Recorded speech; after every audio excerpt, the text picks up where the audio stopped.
Hello, good afternoon, bună ziua. Welcome everyone to the press conference after the Association Council between the European Union and the Republic of Moldova, chaired on the EU side by High Representative Josep Borrell and on Moldovan side by Prime Minister Natalia Gavrilița. Both will inform you about the content of the Association Council, and then we will take a few questions. High Representative, I would ask you to start. Thank you, Peter. Good afternoon to everybody. I'm very pleased to welcome you again, Madam Prime Minister, dear Natalia, here in Brussels. We met last month during your last visit to Brussels, and today we had the Association Council, the first one for you in your new capacity, but the sixth one for the European Union and Moldova. And we will continue fulfilling the strong mandate from the Moldovan people, which is to advance in reforms. I welcome very much your clear objective to bring Moldova closer to the European Union, based on our common values of democracy, the rule of law, and the respect for human rights. This week has indeed been an important week in strengthening our partnership with a number of very concrete initiatives facing unforeseen situation on the energy sector. And today Association Council is a proof of this. We have discussed the strengthening of our cooperation and implementation of reforms in a wide range of areas. This will be reflected in our joint press statement, which will be published shortly. In the meantime, I would like to focus on a certain number of issues. I will summarize them on four. First, on energy, certainly is the topic of the day.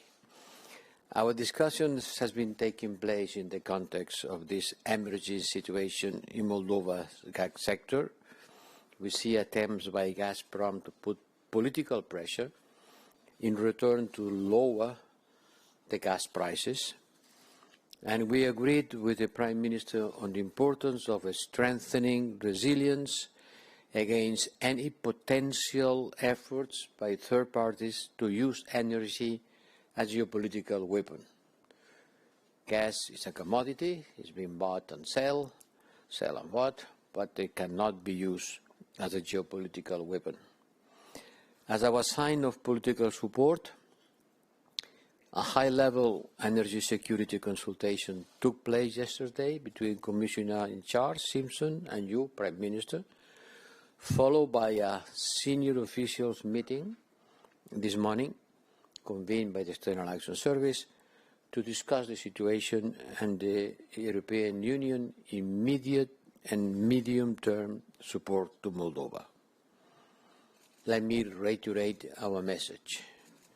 The European Union stands ready to support Moldova to find a way out of this crisis, and as an example, a first step of our support is the announcement done by the President of the Commission of 60 million budget support programs announced yesterday.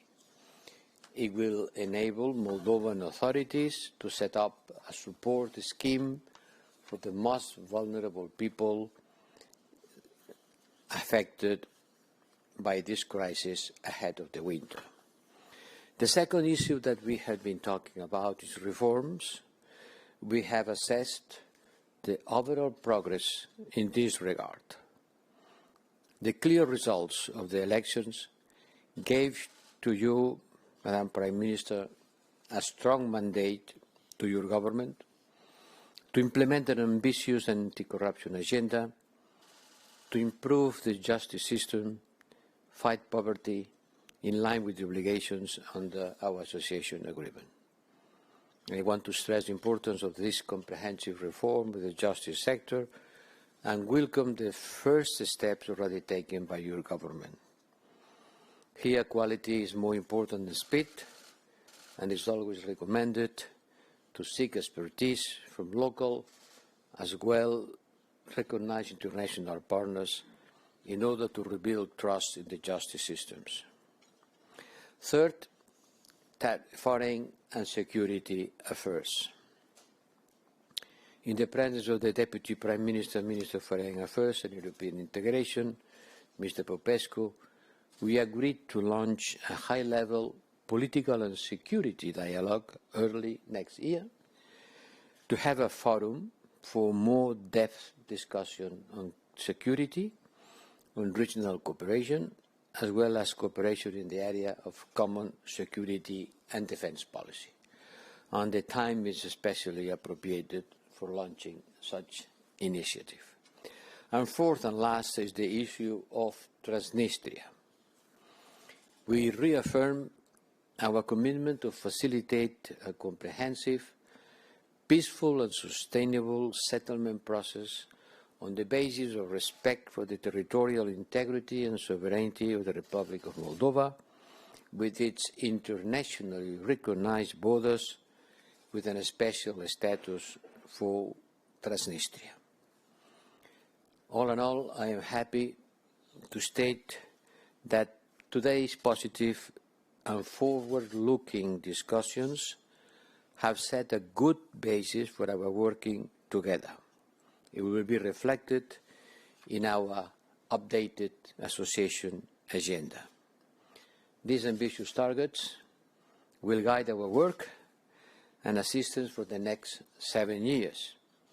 I am looking forward for the conclusion of these negotiations soon, and let me reiterate that I am very glad to see that we are stepping up cooperation in key areas, research, innovation, where Moldova participation in the new Horizon Europe is an excellent news. Let me reiterate that we are going ahead step by step.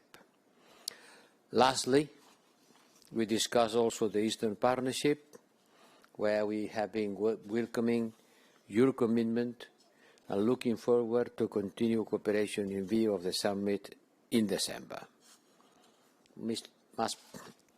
Madam Prime Minister, the European Union stands ready to support you and to work closely with you and your government in order to improve the lives of Moldovan citizens and to bring Moldova closer to the European Union. Thank you. Thank you, High Representative. Madam Prime Minister, you have the floor. Thank you very much, High Representative Borrell. I will address my comments in Romanian. Împreună cu colegii mei din guvern am participat astăzi la cea de-a 6-a reuniune a Consiliului de Asociere Republica Moldova, Uniunea Europeană. Am discutat despre progresele înregistrate în punerea în aplicare a acordului de asociere. Am reafirmat aspirațiile europene ale Republicii Moldova și determinarea de a ne respecta angajamentele. Nu este doar o declarație, este mandatul politic clar oferit guvernării în urma alegerilor parlamentare anticipate. Asta așteaptă de la noi cetățenii acasă. Am informat partenerii europeni despre viziunea noastră de reformare a țării, în special în sectorul justiției și anticorupției. Oamenii așteaptă progrese în dosarele de rezonanță ca frauda bancară, iar noi am confirmat voința de a ajuta organele de drept de a duce la bun sfârșit această investigație.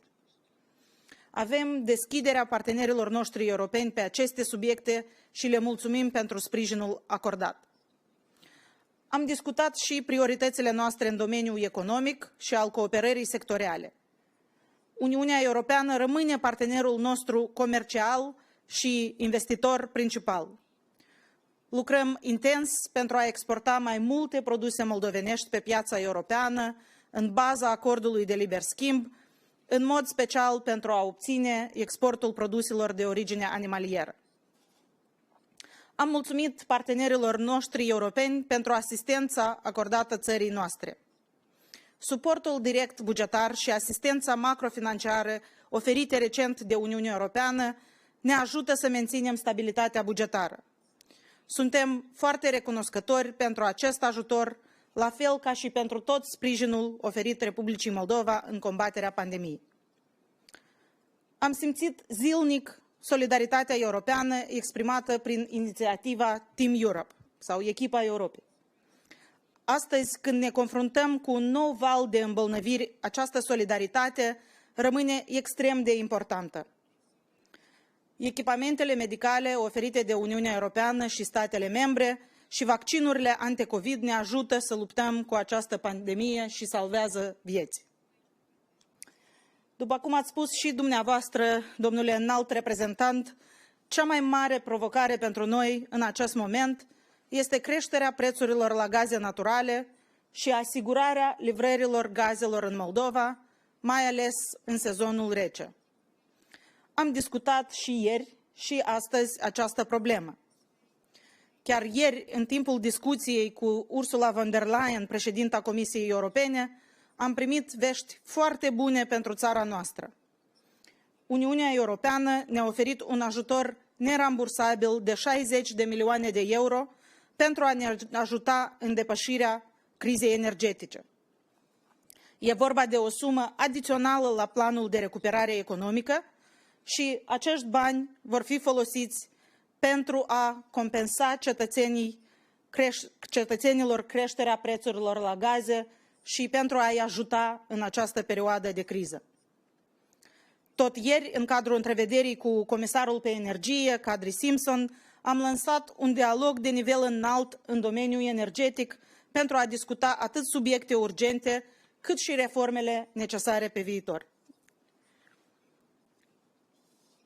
Am convenit să lansăm un dialog de nivel înalt și în domeniul politic și al securității între Moldova și Uniunea Europeană. În cadrul dialogului vom discuta subiecte actuale de politică externă și modalități de consolidare a rezilienței împotriva amenințărilor hibride, dezinformării și situațiilor de criză. Un alt subiect important pe agenda discuțiilor de astăzi a fost și reglementarea conflictului transnistrean. Apreciem poziția Uniunii Europene de sprijinirea suveranității și integrității teritoriale a Republicii Moldova și vom lucra în continuare cu partenerii europeni pe platformele disponibile, precum este dialogul nostru bilateral, dar și formatul 5+2 pentru a avansa pe acest dosar. Moldova este interesată să joace un rol mai activ în cadrul parteneriatului estic. Ne dorim ca summitul parteneriatului estic să fie un eveniment de succes, cu o agendă ambițioasă de cooperare și oportunități de integrare pentru partenerii asociați. Discuțiile foarte fructuoase pe care le-am avut cu mai mulți comisari europeni ne vor ajuta să avansăm pe calea integrării europene și să valorificăm deschiderea manifestată de Uniunea Europeană. Aceasta ține atât de domeniile despre care am menționat, cât și domenii noi de cooperare, cum ar fi mediul înconjurător, sfera digitală, reducerea tarifelor la roaming, subiecte pe care le-am discutat cu comisarul Breton, Sinkevicius, Gabriel, Simpson, Dombrovskis și Vareli.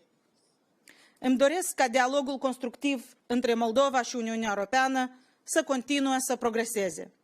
În acest context, permiteți-mi să vă invit cordial, domnule înalt reprezentant Borel, să vizitați Republica Moldova cât mai curând posibil, alături de colegii dumneavoastră, comisarul Vareli și alți comisari europeni, pentru a continua și la Chișinău discuțiile pe agenda noastră comună. Vă mulțumesc foarte mult! Mulțumesc frumos. Thank you very much, Madam Prime Minister. Now we will take a few questions. Colleagues, journalists, most of you I see are connected online. I would give the preference to colleague journalists from Moldova. You know, if you want to ask a question, you need to raise your hand electronically on your Zoom device. Unless you do so, I will instruct others also that we have translation provided into Romanian and from Romanian, and of course German, English, and French. So these are the questions you can. These are the languages in which you can ask the questions. And when you are given the floor, introduce yourself and your media. So this was the time for colleagues from Moldova to raise their hands, but I see that they are not raising the hand. So I will take few of our European colleagues. First was Richard Jozwiak from Radio Free Europe. Richard, your mic should be open any second now. It's being opened. And you can ask your question. Do you hear me? Yes. Peter? Yes, perfect. Okay, a question for either one of you. Or first for Mr. Borrell, actually. You mentioned the 60 million euro that Madame von der Leyen pledged yesterday. Is more in the pipeline? Because 60 million, when Moldova is negotiating, when it comes to billions of euros with Russia, is nothing. So can the EU, is Brussels willing to offer more money to help Moldova meet its energy need this winter? And for Madam Prime Minister, are you happy with the EU support so far, or do you want more? For sure you want more. Finish the question? Look, certainly if the gas problem in Moldova could be solved by 60 million euros, it would not be a problem. So certainly we know that it's not going to solve the problem, but it is a first step.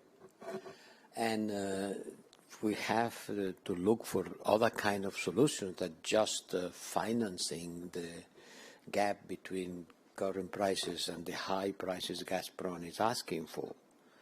But I think it's, don't dismiss it. It's 60 million, it's nothing. Well, 60 million is nothing. 60 millions are 60 millions.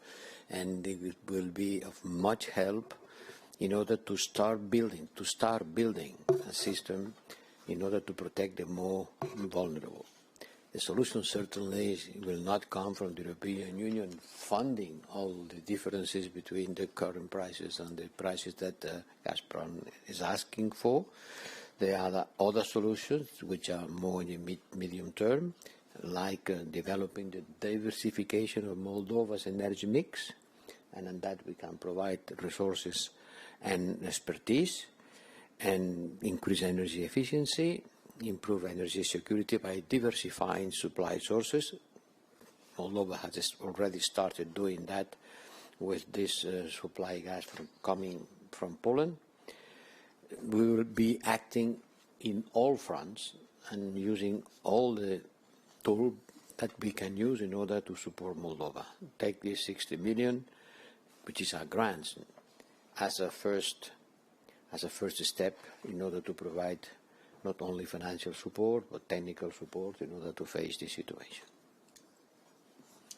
Thank you. And let me first say that we are very grateful for the quick response of our European partners during this crisis. Speed is of essence here, and we are first and foremost very grateful for the expertise and the technical support that we have gotten. This expertise really supported Moldova in buying gas from alternative sources in the first time of its 30-year history. And for several days in a row now, we are buying small quantities of gas on the market in order to maintain the pressure in the pipeline network and to resolve the challenges that have been created by insufficient supply in the month of October. We are also not dismissing and very grateful for the 60 million euro grant support, which will come by the end of the year. Again, we are very grateful for a speedy response and the fact that this is additional to the usual envelope. Of course, we would like more. We would like more technical assistance, expertise, political support. So we are very grateful for the launch of the high-level dialogue in energy and the announcement of the high-level dialogue in the political and security sphere. And we have asked for additional support in form of macro-financial assistance. And, we will continue to work on various issues on our agenda with the European Union. And now we will concentrate a lot more on these issues that you have mentioned, High Representative Borrell, including energy efficiency, renewables and the development of Moldova in line with the trends in the European Union. Thank you. Thank you very much. And we take a second and last question from Henry Foy, Financial Times. Henry, your microphone is open now. Thank you, Peter. Good afternoon. My question is really for the High Representative. Can you tell me directly, is the European Union strongly advising Moldova not to sign any additional gas supply deals with Gazprom? And as a follow-up, would it be disappointed if Moldova did, in the end, sign a deal that got additional gas from Russia? And then as a second question, obviously this is all happening while European Union countries themselves are worried about gas supplies this winter. Do you have promises from EU member states that they will make gas available to Moldova, and might they do that at a discount? Thank you.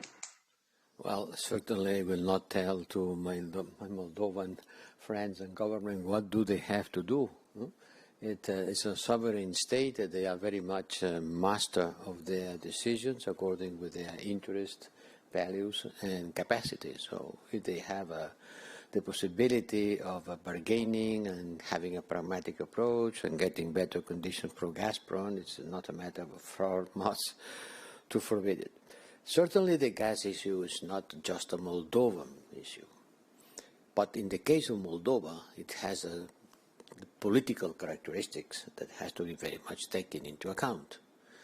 I said weaponization of the gas supply, and the price increases not in Europe, but in the whole world, is not, in general terms, consequences of a weaponization of the gas supplies. In the case of Moldova, yes, it is. And it's a sharp increase, which were related with some political problems. And this required a support from our side, because this is what our association's agreement means. That's what a partner do. We cannot compare the condition in which this gas shortage has been produced in Moldova with the gas price increases that we are suffering, all of us, as consumers and producers around the world. But be sure that this money is not going to go to the gas pockets. It's going to go to the most vulnerable Moldovan people. And not only through this way, but from other ways, we'll try to give our support in order to face what can be considered, as I said, as a weaponization of the gas supplies. And this is something against we have to be strongly. Thank you. I said it would be a last question, but I get a signal that colleagues from Moldova actually are trying to raise the hand, but there is a technical glitch. So we will try to take a question from Lilia Barbarossi. Lilia, let's try. We will open your mic. Let's see if you can get the sound and ask your question. Hello? Yes, we can hear you. Go ahead. Yeah. Ok. Întrebarea mea e în continuarea crizei gazelor. Republica Moldova încearcă să obțină un preț cât mai bun la gaze, dar are aceste discuții foarte dificile cu Gazprom, care se pare că înaintează și condiții politice. În acest timp există temeri la Chișinău că lipsa unui contract cu Gazprom ar putea constitui o lovitură foarte mare financiară pentru Republica Moldova, poate mai mare decât ar putea ea suporta cu ajutor de la prieteni și așa. Aș vrea să știu dacă împărtășiți această îngrijorare.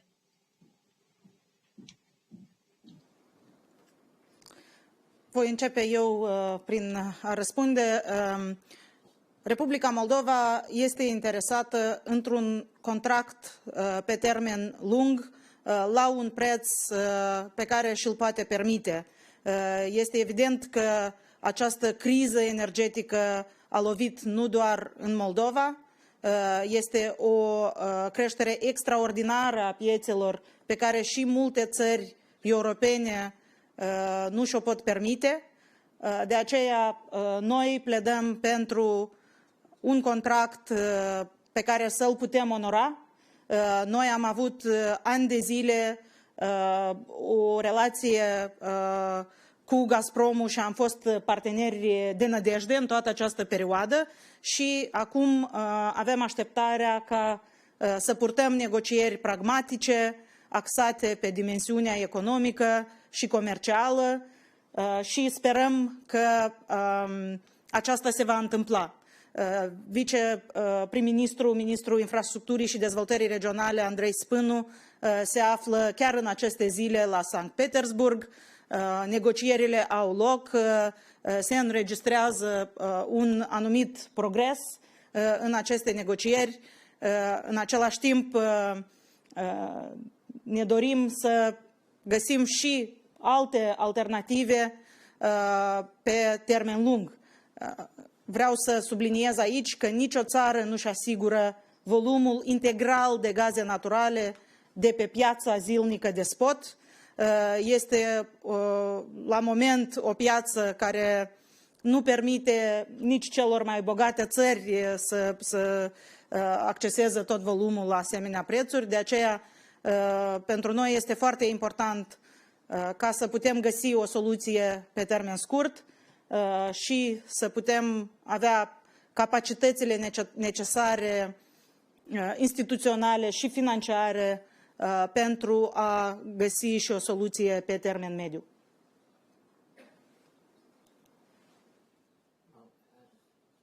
I think I could not add anything meaningful to what you have said, Prime Minister. I agree completely. Thank you very much. That completes the press conference. Colleagues, in Moldova, we will issue also a number of press materials which will reach you either through the websites of the Council, Commission or EAS or via EU delegation in Chișinău. So thank you very much for participating. Thank you to the interpreters and everyone. Have a nice day. La revedere.